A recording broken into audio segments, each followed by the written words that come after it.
What's up, guys? So I came across a really easy no-start situation on the Suzuki Samurai. Definitely thought it was worth sharing because, well, it's a very easy one to get into.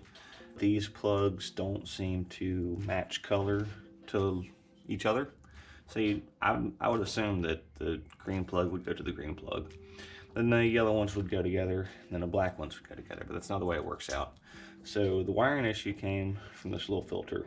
I was trying to eliminate some wiring, so I had all of this apart and unplugged, and when I put it back together, I just did color by color, and figured worst comes to worst, I might have to switch these two around with that one to get the colors correct. That didn't work. So where the situation went south was for this plug. You got a brown wire coming from the cab that runs through this plug up to the filter. And the filter is also grounded on the other side. But when it comes back out of the filter, it turns into a brown and white wire that comes back down through the same plug.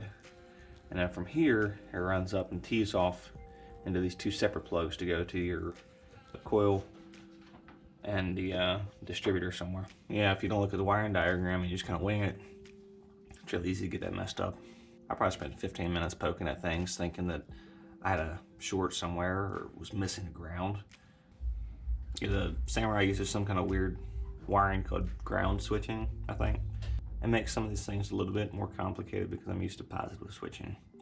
But either way, if you got no spark and you didn't really do much other than disconnect the plugs, or even if you're trying to sort this out initially, wiring diagram always helps, but for a quick and easy video, always fall back to the wiring diagram.